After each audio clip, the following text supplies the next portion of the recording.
Yuck.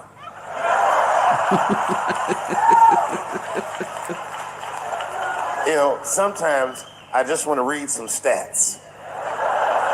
I don't know why you're going to cram some man pussy in the middle of the sports page like this. I just didn't think that was the place for it. But I wasn't saying anything like Caitlyn Jenner's a bad person. I'm not mad at her for doing it. Not even mad at Sports Illustrated. If I'm mad at somebody, I'm probably just mad at myself. You understand? Because deep down, I know that I am not strong enough to not look at those pictures.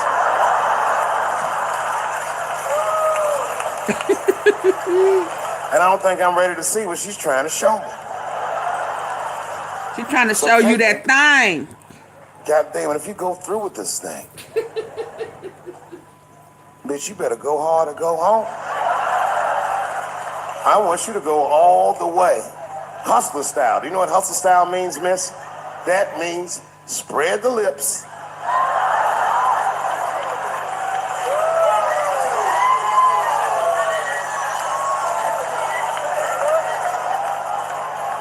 I hope she spreads the lips and there's an itty bitty dick inside. Ah! The show is behind the curtains.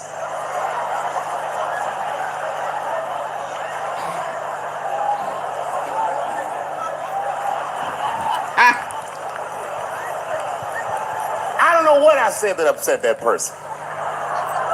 But I'm not. Okay, y'all. Okay. Okay.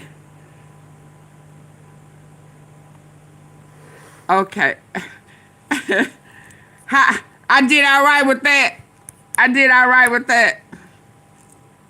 I ain't gonna even lie. I thoroughly enjoyed it. And guess what? I wasn't gonna do it first. I was gonna do the other stuff first. You know, I'm gonna give you a history. Glad I changed that up. Ain't y'all? I'm glad I came out with him first. So, but without further ado, do we need a bathroom break right quick? Do we need to potty? Do we need what we need to do? Let's go. What time is it? Okay. Yes, baby. Do we need a potty break right quick, or do we need to just go and jump on in? What we doing? Well, hell, he done pulled the lips back and shit. Are we just gonna jump on in? What we doing? I ain't scared. Hell, what we doing? Are we moving? Are we going in? Let's go. Okay. I ain't scared. I'm a big girl now. Keep the tea hot. Let's go. So before we shifting gears into the bullshit. Let's listen.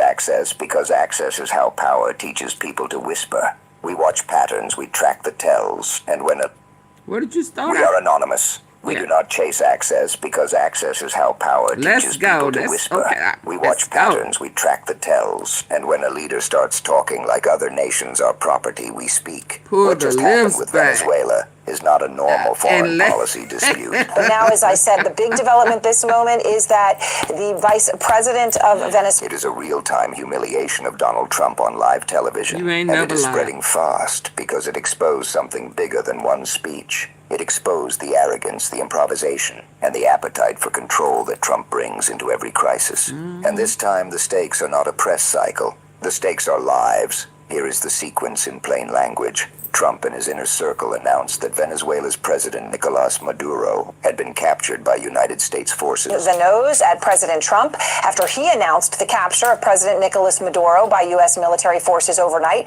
posting this image of Maduro on the USS Iwo Jima. The Venezuelan leader and his wife are now on their way back to New York to face drug and weapons charges in a U.S. court, apparently in the Southern District of New York. Now, Trump in his press conference, it was an hour long. We really really didn't get any details on who will lead the country other than that he said it was the group and would be taken And to now he's his press deporting conference. It people. was an hour long. We really didn't get any details on who will lead the Ujima. The Venezuelan leader and his wife are now on their way back to New York to face drug and weapons charges in a U.S. court, apparently in the Southern District of New York. Now, Trump in his press conference, it was an hour long. We really didn't get any details on who will lead the country other than that he said it was the group and would be taken to New York to face serious charges. Hi there, it's Dr. Chad Walding, co-founder of Native Path. We look at collagen differently than other supplement companies. It's so much more than a supplement. Collagen is a staple, and it's been lost in our modern diet. In contrast to our modern ways of eating,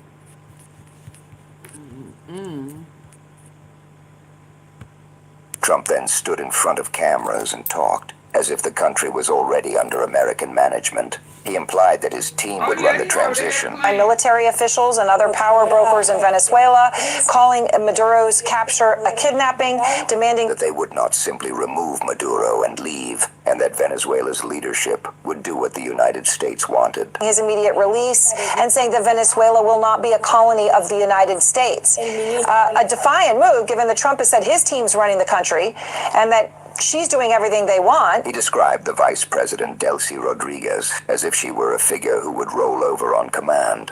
And that update is this. Mere hours after both Trump and Marco Rubio publicly boasted that the new interim leader of Venezuela, Nicolas Maduro's vice president, Delcy Rodriguez, would simply roll over for Trump and do whatever Trump ordered her to do, serving as Trump's puppet. Well, now she is publicly giving Trump the finger and humiliating him and defying him, suggesting that Venezuela will not cooperate. He made it sound like a phone call happened, and the outcome was guaranteed.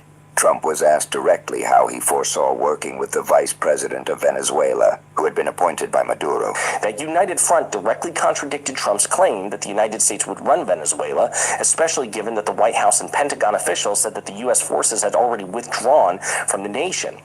Venezuela's defense minister and attorney general also both publicly criticized Trump and the U.S. military action on Saturday. Trump answered with the confidence of a man who assumes the world bends because he speaks. He said his team had spoken to her, that she was essentially willing to do what they thought was necessary, and he framed the relationship like obedience. Then he doubled down. He said she would do whatever was needed, that she was gracious, and then he said the quiet part out loud. He said she really didn't have a choice. That one line tells you everything about Trump's mindset. Not diplomacy, not partnership, not respect for sovereignty. Choice removed, agency removed, a country treated as an object, a leader treated as a lever. Trump did not even try to hide it.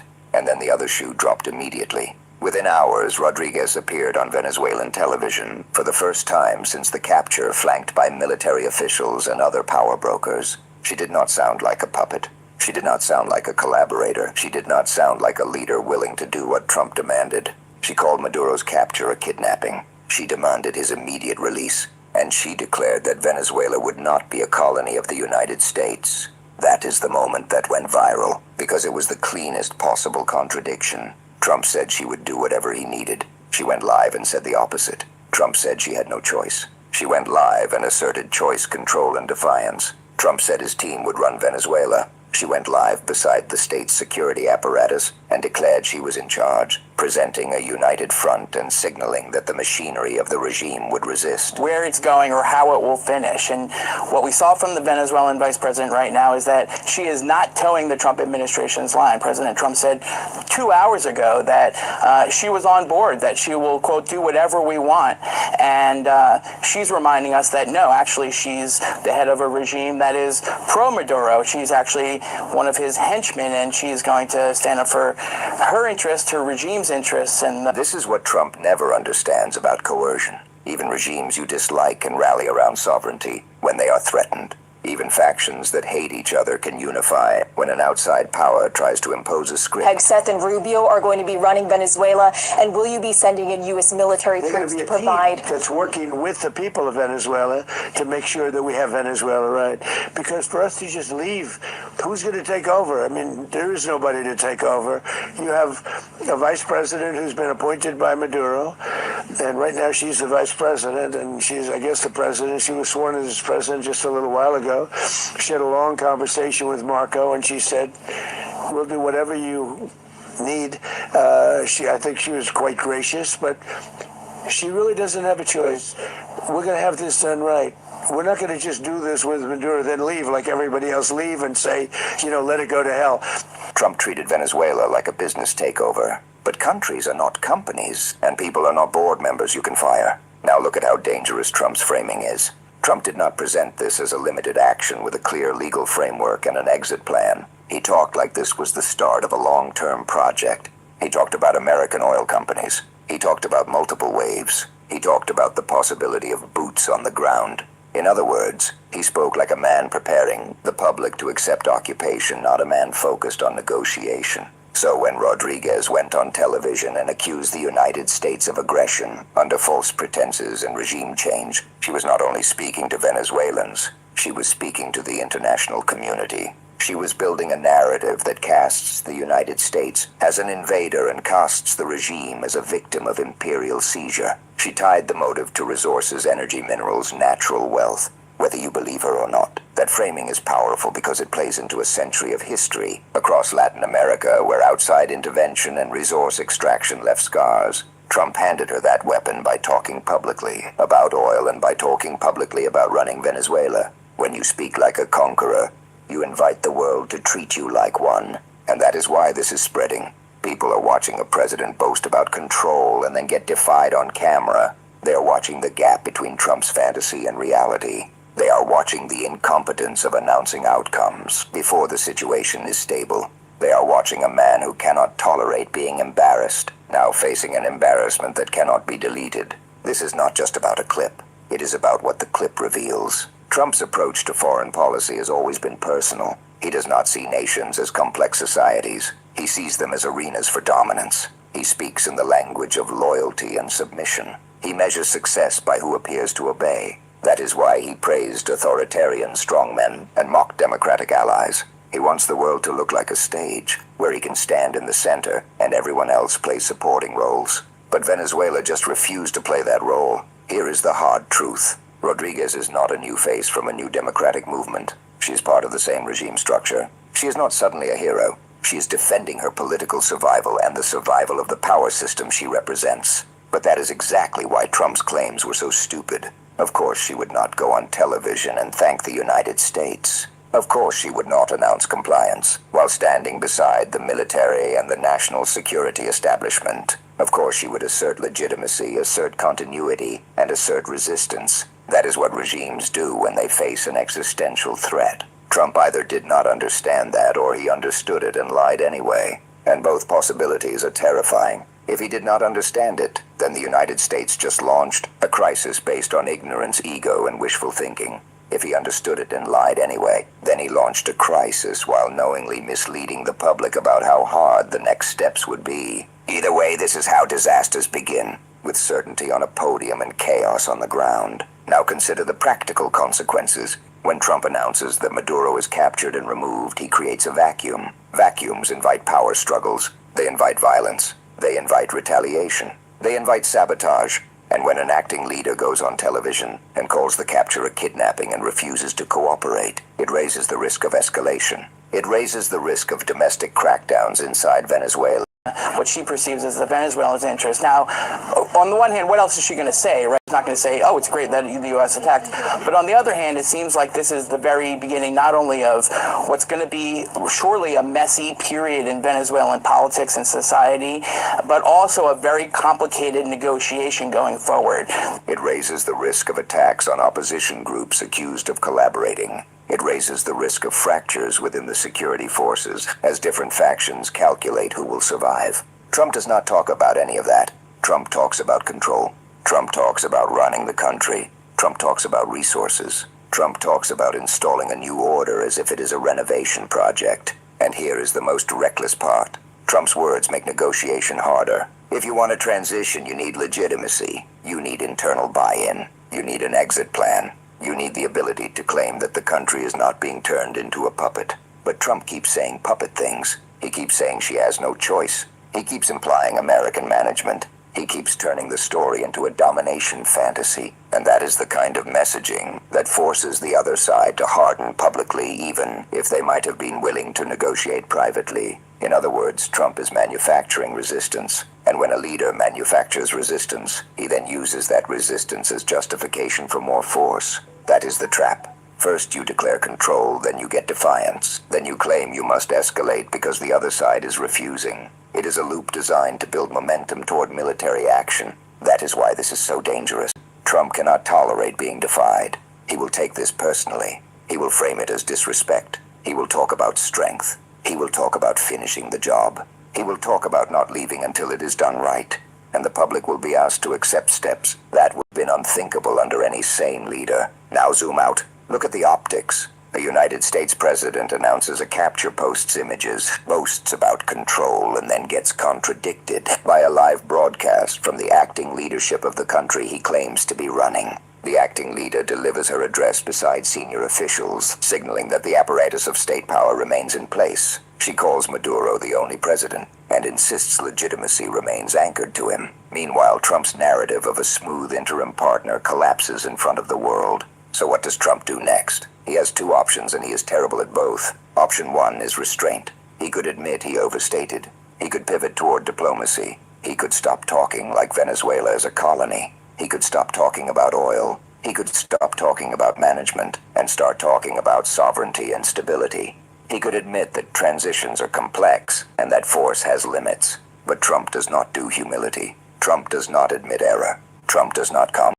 Option two is escalation. He could push harder, threaten more, expand operations, and try to make his original claim true through pressure. He could demand compliance, impose harsher measures, and move closer to boots on the ground. That is the path his language already points to. And that is why Rodriguez's live defiance matters. It is not just a rebuttal. It is a fork in the road. It is a warning that the story Trump sold to the public is collapsing. It is proof that his confidence was performative, and it is proof that he now reach for force to cover up the embarrassment.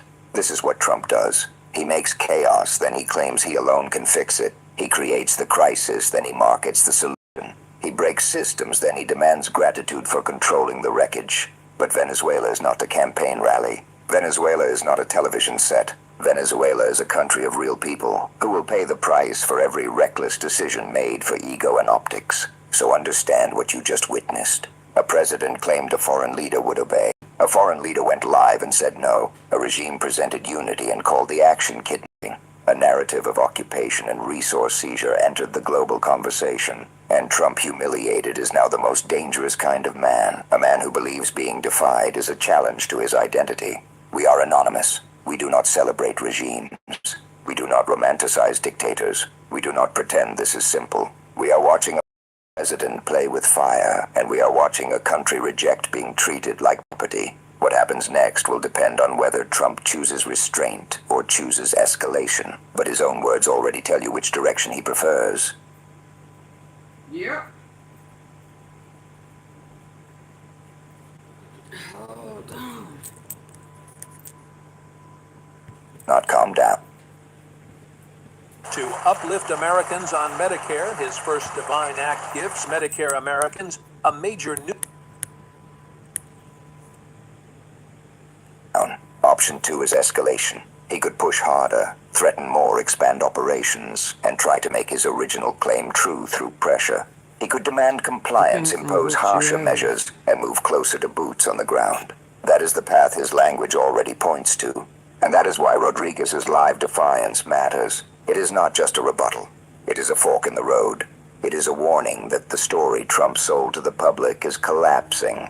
It is proof that his confidence was performative, and it is proof that he may now reach for force to cover up the embarrassment. This is what Trump does. He makes chaos, then he claims he alone can fix it. He creates the crisis, then he markets the solution. He breaks systems. I call that start a fire and then run to the door to try to save the people so he can be the hero to the fire he started. That's what I call it. Hello. Hi, Roselle. Who I miss? Roselle. I saw Kevin. Okay. Roselle. Who is this? He's a mutt. Tabor, hello. Can y'all double tap the face of your phone if you're listening in on your phone device? Hi, Sabina. He's a maniac, maniac. Yep. Double tap or hit the three dots at the very top right.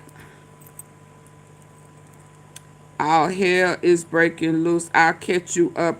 Where at? Where here? On Duke with Duke. Okay. All right, let me order me something to eat. It don't look like I'm gonna be able to leave. Oh, put the link in my IG. You know I can't ever find that in my IG though. Put it in my IG, please. Thank you. Oh, okay. Put it in my IG, and I'll use my other device to listen in. Thank you, precious. Y'all shout out to Max. Hey, Max. And if you want to, Max, put your link to your backup page. If you want to build it up, put it in the link. Okay, I heard it, I think. No? Let's go, y'all. This shit went left fast. Yeah, we did good, didn't we? Yeah, we lured that ass, didn't we? Since they didn't want to talk about it. Yeah, next time they lie. Let me stop. Oh, let me hurry up. Did you send me the link? I didn't get no Oh, maybe it's on here. Yeah, you did. Okay, yeah. Next time they play that game, they better make sure Max don't tell Laquita. Yeah. Yeah. You remember, Max, when they used to think you was fighting for me? I said to myself, shoot, they found out the other day I could fight for myself and fight for her. OW, and I saw her on, okay, let me hurry up and finish. I be trying to hold down Lady back. I be trying to hold that lady back. What lady? Laquita? Laquita used to be nice. She didn't cuss. She was like, no, it's so much better. There's so much more things that we could do. You know, why would we want to represent ourselves like this on the internet? Laquita came swinging. Okay, let me hurry up. There's some stuff going down. Let's finish this up. Thank you, Max. Then he demands gratitude for controlling the wreckage. But Venezuela is not a campaign rally. I used to be Venezuela nice. is not a television. He alone can fix it. He creates the crisis, then he markets the solution. He breaks systems, then he demands gratitude for controlling the wreckage. But Venezuela is not a campaign rally. Venezuela is not a television set. Venezuela is a country of real people who will pay the price for every reckless decision made for ego and optics. So understand what you just witnessed. A president claimed a foreign leader would obey. A foreign leader went live and said no. A regime presented unity and called the action kidnapping. A narrative of occupation and resource seizure entered the global conversation. And Trump humiliated is now the most dangerous kind of man. A man who believes being defied is a challenge to his identity. We are anonymous. We do not celebrate regimes. We do not romanticize dictators. We do not pretend this is simple. Thank you for the Sunday. Play with fire. Thank you. And we are watching a country reject being treated like property. Good. What happens Thank next you. will depend on whether Trump chooses restraint or chooses escalation. But his own words already tell you which direction he prefers. It's up to him to decide what it's going to be. Ain't nobody Trump scared of you, though. humiliated is now the most dangerous kind of man. A man who believes being defied is a challenge to his identity. We are anonymous. We do not celebrate regimes. We do not romanticize dictators. We do not pretend this is simple. We are watching a reckless president play with fire, and we are watching a country reject being treated like property. What happens next will depend on whether Trump chooses restraint or chooses escalation. But his own words already tell you which direction he... Okay, hold on. Which is this one? We run Venezuela, but nobody can. Yeah, hold on. prefers. Because I had it in order. Hold on. So I got that one out the way. Hold on.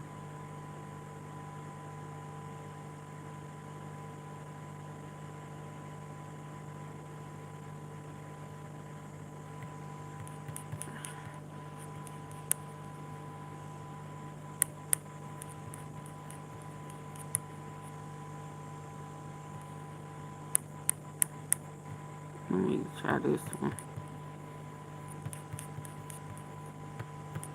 Senior legal reporter Lisa Rubin. She just got out of the courtroom and joins us now. Lisa, what are your takeaways? And can you take us into that room? There were no electronic devices, and so you're our conduit. No. Allie, I'm going to do the best I can to tell you about this from start to finish, but let's start at the end first and work backwards, because that's where the real fireworks happen. As Nicolas Maduro, who was wearing an orange sort of mid-sleeve t-shirt underneath a navy V-neck shirt, you could see the hems of his prison garb orange t-shirt coming out his sleeves and out his hem. As he stood up wearing translation headphones in order to make his exit from the court devices, and so you're our conduit. No. Allie, I'm going to do the best I can to tell you about this from start to finish, but let's start at the end first and work backwards, because that's where the real fireworks happen. As Nicolas Maduro, who was wearing an orange sort of mid-sleeve t-shirt underneath a navy V-neck shirt, you could see the hems of his prison garb orange t-shirt coming out his sleeves and out his hem. As he stood up wearing translation headphones in order to make his exit from the courtroom, a gentleman sitting in about the third or fourth row to my left suddenly stood up and jabbed a finger at him and said what our producer Guerrero says in Spanish was, "You will pay," at which point Maduro calmly looked at him and said what our producer Guerrero says in Spanish was, "You will pay," at which point Maduro calmly looked at him and said, "Soy hombre de Dios," meaning I am a man of God, and then said, "Soy prisionera de la guerra," I am a prisoner of war. And the exchange between them started to continue until a court officer who had already warned everyone before y'all hear this? Maduro calmly looked at him and said, "Soy hombre de Dios," meaning I am a man of God, and then said, "Soy prisionera de la guerra," I am a prisoner of war. And the exchange between them started to continue until a court officer who had already warned everyone before the proceedings started that if you were to make a statement, you would be immediately ejected, looked at the guy who was wearing a suit, seemed like any other employee of the government who might have come to watch, and indeed, there were scores of people from the DEA, from the Department of Homeland Security. At that point, the court security officer jabbed his finger at the guy and said, "You out." And that all happened as Judge Hellerstein stood up from the bench, which means everybody in the courtroom was standing at the same time as law enforcement officers were trying to get this gentleman who was trying to force a confrontation with Nicolas Maduro out of the courtroom, as Maduro and his wife, Celia Flores de Maduro, were trying to get back into U.S. custody. Let me tell you some other things that happened that I think are interesting. Yeah. Celia Flores' lawyer said that during the kidnapping, what they called the kidnapping, Celia Flores sustained serious injuries, and you could see some bruising to her forehead. I thought that y'all remember what I said, that they beat that man. Y'all remember? And I said, is that why he limping? Oh wow. Some other things that happened that I think are interesting. Yeah. Celia Flores' lawyer said that during the kidnapping, what they called the kidnapping, Celia Flores sustained serious injuries, and you could see some bruising to her forehead. They said she also sustained what they believe might be some fracturing of her ribs. They asked that she get immediate medical attention, and of course Judge Hellerstein said that that could be worked out with the government. But then let's go back to the beginning, Allie. This was unlike anything I have ever seen. I've never seen a head of state in a U.S. courtroom before as a defendant. And Nicolas Maduro and his wife Celia Flores had to have been humbled by this. They walked in, again, again, wearing standard issue prison garb, Nicolas Maduro wearing khakis on the bottom, but that standard issue orange prison t-shirt on the top. When he was asked to enter his plea, he tried to give a pretty long recitation. First, the judge asked him, "Are you in fact Nicolas Maduro de Moros?" And he said, I don't know why either, Nicolas Maduro de Moros. I am the president of Venezuela. I am here because I have been kidnapped since Saturday, January 3rd. They captured me at my home in Caracas, at which point Judge Alvin Hellerstein, who is presiding over this case, cut him off and said, "Mr. Maduro, there will be time to address all of this, including through motion practice that your lawyers will bring. I just want you to confirm that you are Nicolas Maduro de Moros." And there were other instances in which both just want you to confirm that you are Nicolas Maduro de Moros. And there were other instances in which both Nicolas Maduro and you to confirm that you are Nicolas Maduro de Moros. And there were other instances. There will be time to address all of this, including through motion practice. January 3rd, they captured me at my home in Caracas, at which point Judge Alvin Hellerstein, who is presiding over this case, cut him off and said, "Mr. Maduro, there will be time to address all of this, including through motion practice." He tried to give a pretty long recitation. First, the judge asked him, "Are you in fact asked to enter his plea?" He tried to give a pretty long recitation. First, the judge asked him, "Are you in fact Nicolas Maduro?" Nicolas Maduro and his wife Celia Flores had to have been humbled by this. They walked in again wearing standard issue prison garb. Nicolas Maduro wearing khakis on the bottom, but that standard issue orange prison t-shirt on the top. When he was asked to enter his plea, he tried to give a pretty long recitation. First, the judge asked him, "Are you in fact Nicolas Maduro de Moros?" And he said, "I am Nicolas." Sorry, y'all. Sorry.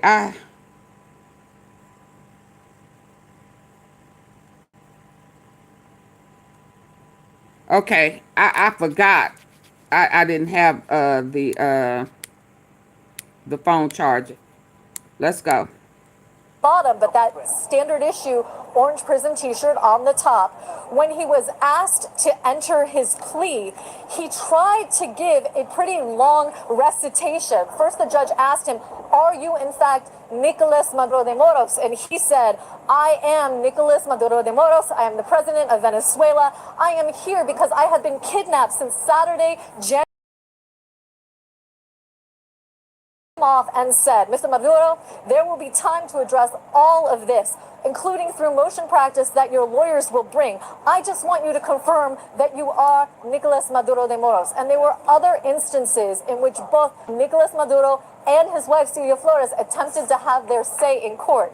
All being said, there was some real disjuncture between Nicolas Maduro, the defendant, who said, for example, when Judge Hellerstein read him his rights, the right to remain silent, that he's entitled to counsel, that he's entitled to be free pending trial unless Judge Hellerstein finds that he's a danger to the community. He asked him, "Are you aware of these rights? Have you discussed them with your lawyer?" And he said, again, in Spanish, this is the translation, "I did not know of these rights. You, Your Honor, are informing me of them now." And yet, as inexperienced as he was, or claimed to have been, with the American justice system, he comported himself as if he were still the head of state of Venezuela. Put aside what he was wearing, put aside that he is wearing the bulky translation headphones. In his comportment, he was carrying himself as if he continued to believe that he is the president of Venezuela. And that disjuncture, Ali, was really jarring for me and others in the courtroom to witness. In the justice system, he comported himself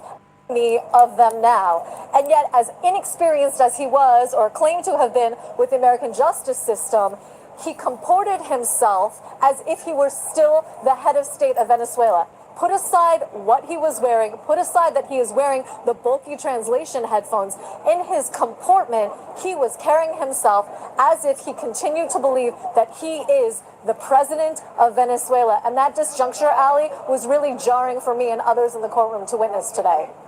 It sounds dramatic from that encounter that you talk about, fingers being pointed in the face Please of a double world tap leader, the face of your phone and get the lights up for me. Courtroom in the Southern District of New York. All of it sounds jarring, almost surreal. And then, of course, having as if he continued to believe. Can you double tap? Get the lights up. Come on, people. I got kicked out and brought it back. That's the least you can do. Or send a super chat, super sticker, or Cash App, something. Double tap if you haven't already. Or get the likes up with the 3 dots at the top right in corner. Let's go. I need to see them go up before I start it back.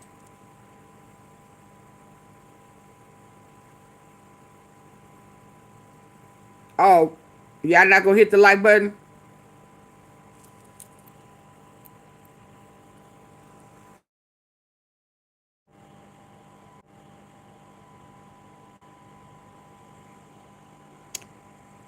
Hey, Kane Life, thank you. That he is thank you the president of Venezuela. For the and that cheers. Ali, was really jarring for me and others in the courtroom to witness today. it sounds dramatic from that encounter that you talk about. And he said, again, in Spanish, this is the translation, I did not know of these rights. You, Your Honor, are informing me of them now.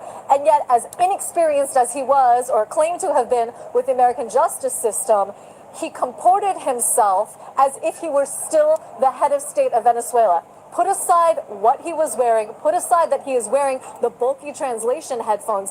In his comportment, he was carrying himself as if he continued to believe that he is the president of Venezuela. And that disjuncture, Ali, was really jarring for me and others in the courtroom to witness today.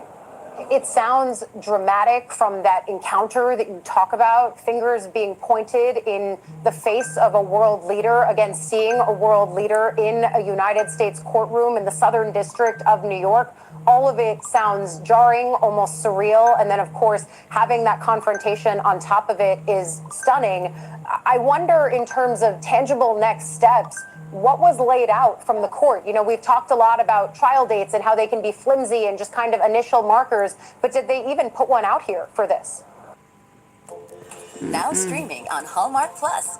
Join hosts Matthew Lawrence and Chili. Are you ready?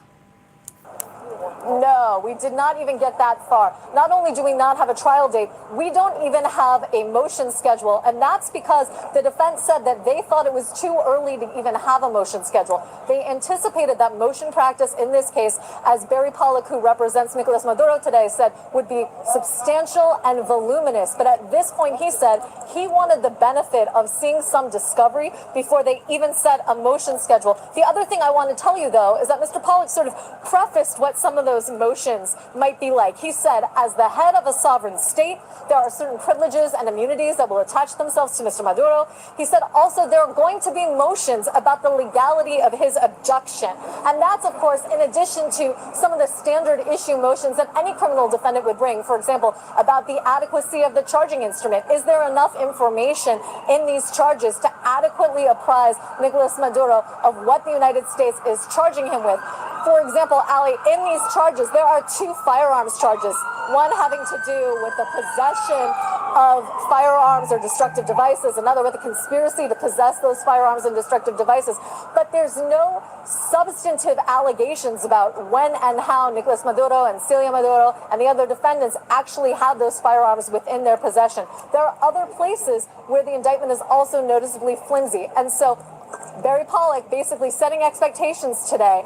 I don't want a motion schedule yet. I want to see what the government is going to give to me. And both sides agreeing that the next time they want to come back is on March 17th. Judge Hellerstein setting that hearing for 11 a.m. that day at a courtroom to be decided in the building behind me. This is the Southern District of New York's primary courthouse at 500 Pearl Street here in Manhattan. Unless and until there are other intervening developments, the next time we're going to be back here seeing Nicolas Maduro in court will be March 17th. And some of the other pictures that viewers are seeing on the screen right now are vans and military-style vehicles. We are waiting for Maduro and his wife to leave the courthouse now that these proceedings have ended. We watched the somewhat dramatic fashion with which she was flown from the Brooklyn jail in a helicopter and then caravanned to the courthouse just this morning. So we'll be watching that in reverse, of course. That's what viewers are seeing on their screens, and we'll, of course, keep you apprised of movements. But Lisa, what happens? Are they just going back to the jail for some undisclosed period of time? I mean, what are the simple logistics for Maduro and his wife?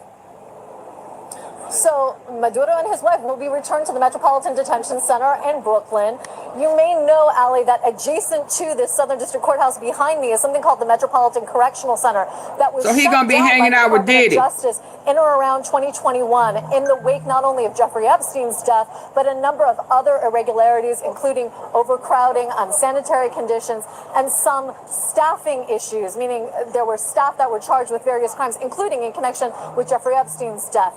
It would be much simpler to return defendants to the Metropolitan Correction Center. In fact, there is a tunnel that links the MCC to this courthouse. But instead, because the only operational federal detention facility in the New York area is in Brooklyn, we will have to do this whole logistical operation in reverse. And I should note here, when you said for some unforeseen or undetermined amount of time, that's exactly right, because Barry Pollock, representing Nicolas Maduro, and Mark Donnelly and Andrea Sanchez for Celia Flores, neither of them moved for a bail application today. They said they weren't prepared to do so at this time, that they reserve the right to make a bail application at a later time. And Judge Hellerstein, who is known for being criminal defendant friendly in some ways, said he has a firm rule that if and when defense counsel wants to make a bail application, even if they don't do so immediately, he will always hear such a motion. I'm sure that both defendants' counsel were comforted to hear that today, Ali. But right now, they're going right back to the Metropolitan Detention Center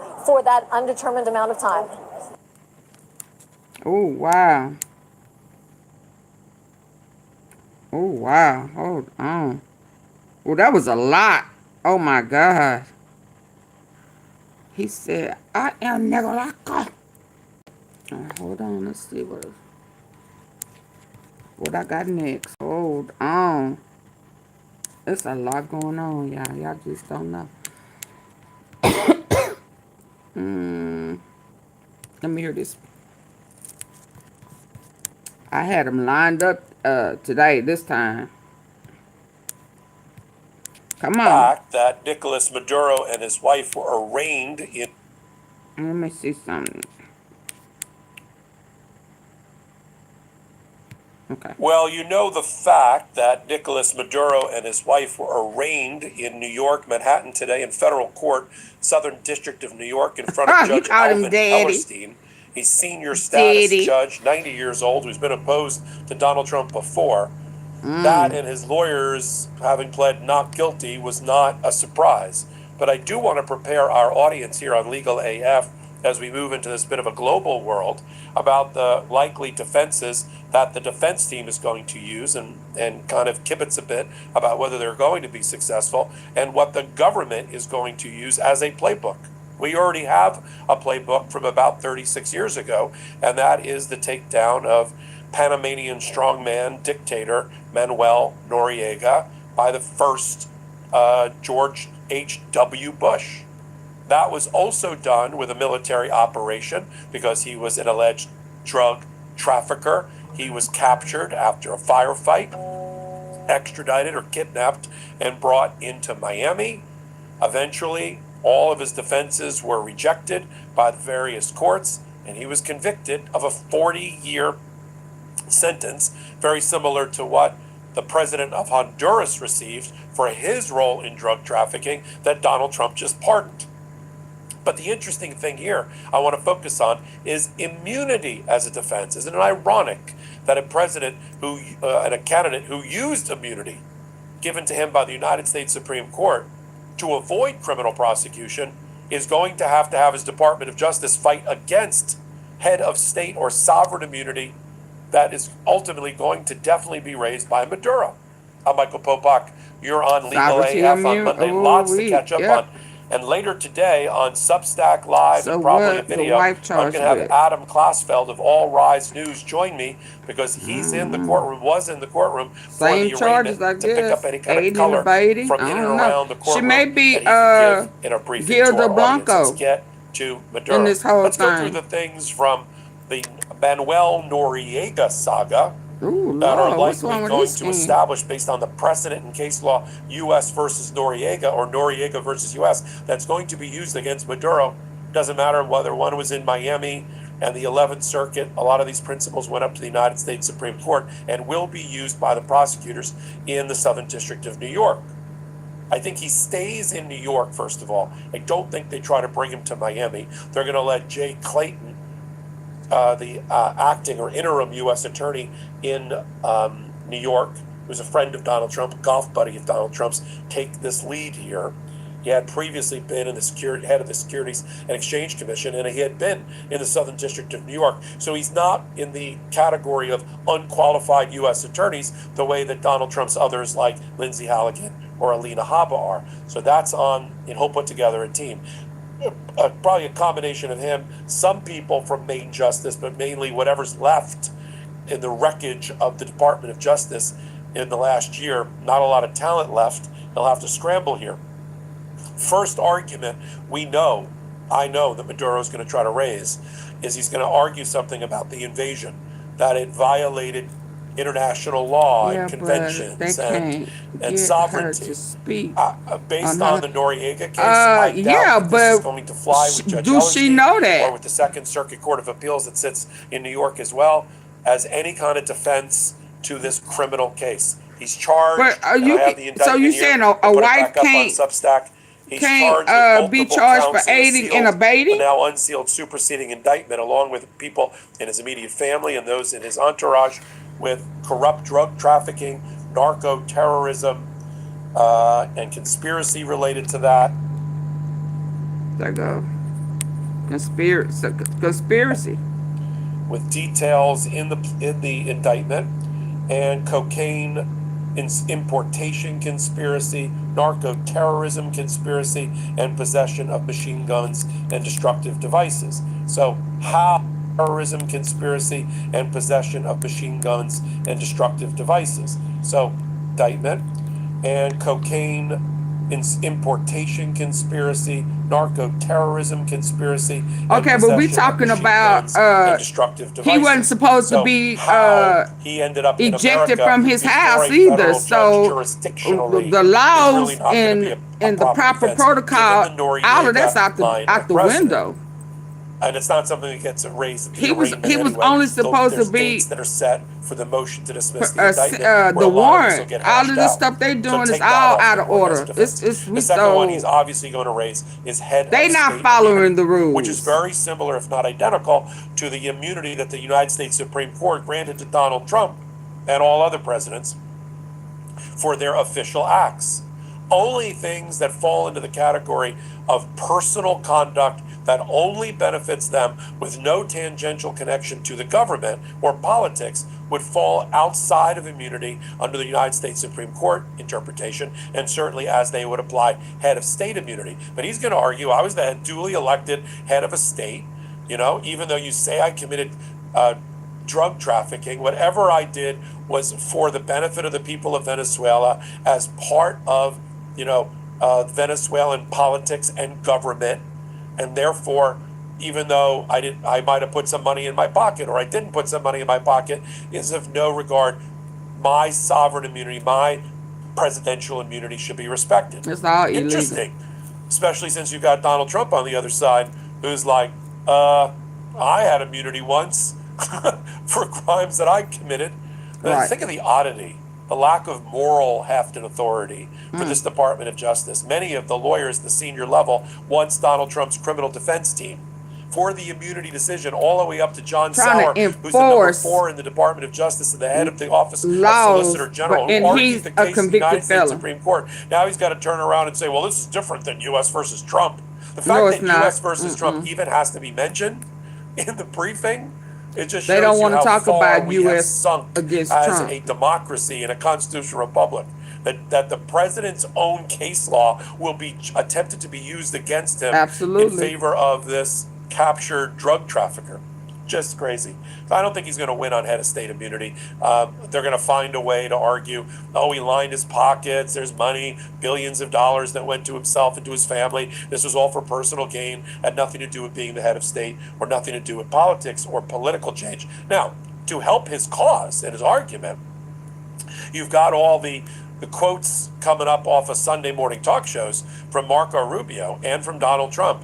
Regime change, we want a more compliant regime, we want it for American interests, we want it for, oil policy, we wanted to align it with American interests. That sounds a lot like we're trying regime change for governmental purposes because Maduro wouldn't play ball, and we gave him a number of last resort messaging and less about he's a cocaine trafficker that we have to take off the streets, right? Let's play one clip of Marco Rubio and one clip of Donald Trump, and you'll see how this will be used by the defense for Maduro to argue that this was political, not and something that should be covered by Letitia James. Ooh, let me tell you what would be funny. Let me tell you what would be funny.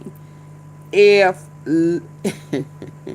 I'm laughing now, it would be funny as hell if Letitia James represented him in this case.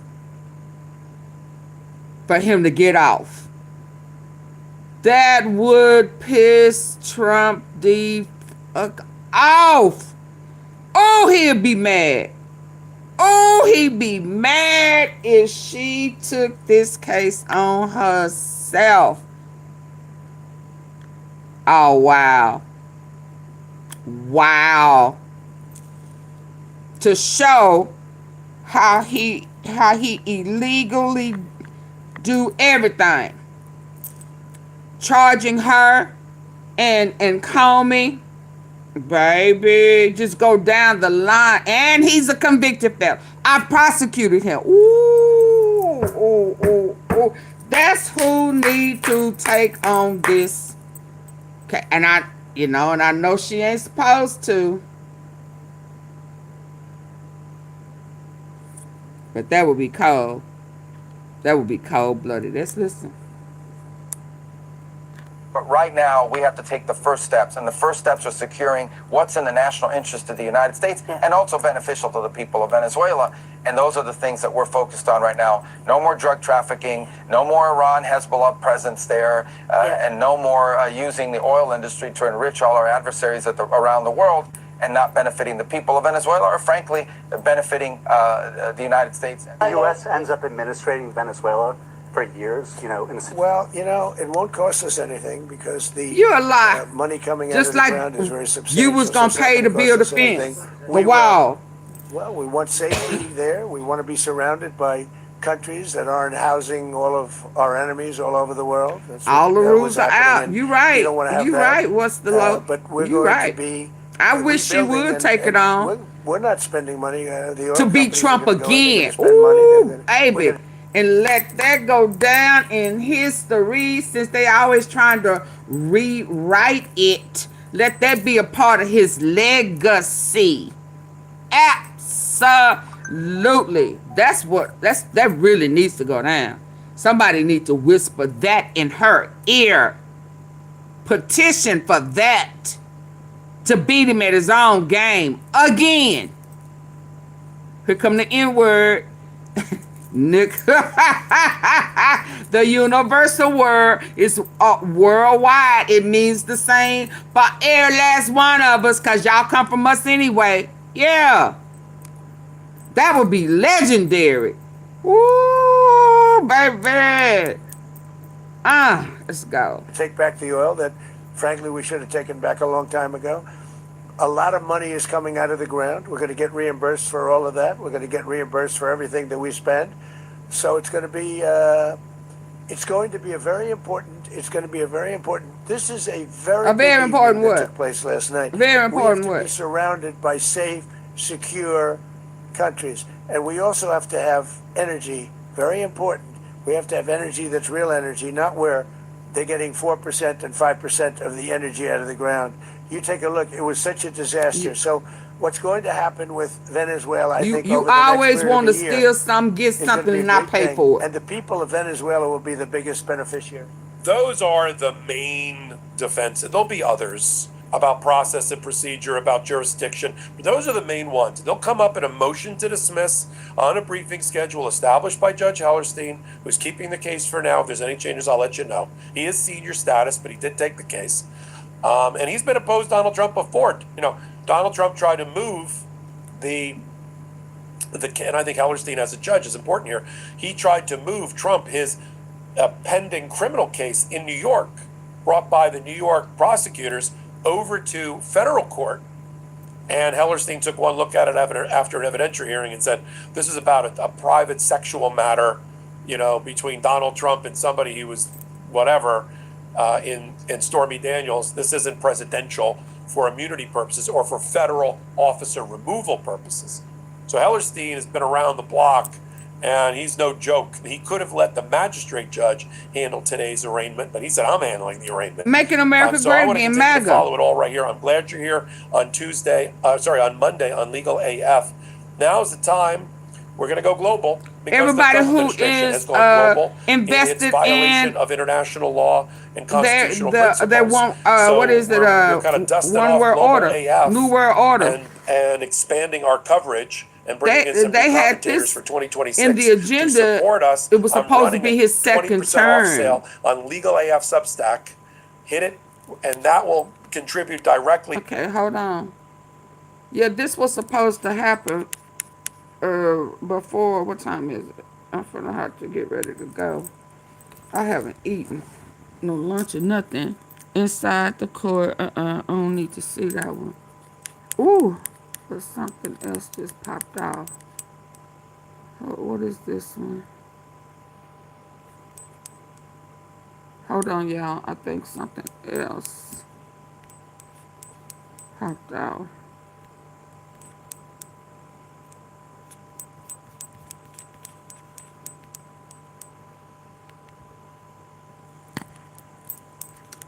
So I think hold on, this one. There is a specific kind of quiet panic that happens when the thing you rely on, the thing that is just supposed to be there, the thing that feels like the furniture of your life, suddenly threatens to get up and walk out the door. We are used to thinking about the economy in terms of abstract numbers. We look at the stock market ticker tape. We look at the unemployment rate. We look at inflation percentages that get read out by people in suits on cable news. But the real economy, the one that you and I actually live in, is measured in much more tangible things. It is measured in the gallon of milk. It is measured in the cost of a new set of tires. It is measured in the checkout line at the place where, statistically speaking, more Americans buy their groceries than anywhere else. All I've had that place, of course, is Walmart. And for decades, the deal with Walmart has been very simple. It has been an implicit contract between the biggest retailer in the world and the American consumer. The deal was this. They build the massive logistical empire. They squeeze the supply chain until it screams. They scour the globe for the cheapest possible manufacturing. And in exchange, you get the lowest possible price. You get the rollback. You get the predictability. You get the sense that no matter what else is happening in the world, the prices at the big box store are going to stay relatively flat. That was the deal. That was the era of globalization that defined the late 20th and early 21st century. Soaring. But what happens when that deal is broken? And then he over there trying to not because shoppers save another country. And not because the company forgot how to do logistics, but because the government changed or stopped showing up. And not because the company forgot how to do logistics, but because the government changed the rules of the game so fundamentally that the math no longer works. We're looking at a headline right now that feels like a glitch in the simulation. We are looking at a story that suggests the biggest employer in the United States, the company that is essentially synonymous with the American retail landscape, is making a strategic decision to pivot away from the United States. Walmart ditching the U.S. sounds like a contradiction in terms. It sounds like saying the ocean is ditching the water. But if you look at what is actually happening in the policy world, if you look at the decisions being made in the White House and how those decisions ripple out to the loading docks and the distribution centers, this is not just a scare story. This is the logical economic consequence of a very specific political choice. We are talking about tariffs. We are talking about the new aggressive protectionist policies from the Trump administration. And we are talking about the collision between a political ideology that says we can tax our way to prosperity and the economic reality of a company that relies on moving goods across borders to keep prices down. When you hear that Walmart is ditching the US, what we are really talking about is a fundamental restructuring of how they do business, because the cost of serving the American market under these new tariffs has become unsustainable for their business model. To understand why this is happening right now, you have to peel back the layers of what a tariff actually is. There is a lot of rhetoric out there. There is a lot of tough talk about making other countries pay, about bringing jobs back, about punishing foreign competitors. And that sounds great on a bumper sticker. It sounds strong. But in the cold, hard light of a corporate boardroom, a tariff is just a tax. It is a tax that is paid at the border, not by the country sending the goods, but by the company bringing them in. So when the administration announces a sweeping new round of tariffs, they are effectively handing a massive tax bill to companies like Walmart. And Walmart operates on razor-thin margins. They make their money on volume. They do not have a massive cushion to just absorb a 20 or 60% increase in the cost of the goods sitting on their shelves. So they have a choice. They can pass that cost on to you, which destroys their entire brand promise of low prices, or they can look at the map of the world and say maybe the American market with these new artificial costs is no longer the best place to focus our growth. Maybe we need to shift our supply chains, shift our inventory, and shift our focus to markets where the government isn't actively making it more expensive to sell a toaster or a t-shirt. This is the story that is getting buried under the political noise. We are so focused on the horse race of who is up and who is down in Washington that we miss the tectonic shift happening in the real economy. If Walmart is signaling a retreat from the US market, or a massive reduction in its US footprint, or a shift in its supply chain that effectively cuts out the American consumer from the best prices, that is a blinking red light for the entire economy. It suggests that the policy of isolationism, the policy of tearing up trade deals and slapping taxes on imports, is hitting a breaking point. And the scary part is not just that it is happening. The scary part is that this was predicted. Economists, supply chain experts, and even some of the retail giants themselves warned that if you go down this road of trade wars, the first casualty is going to be the American consumer's wallet. And the second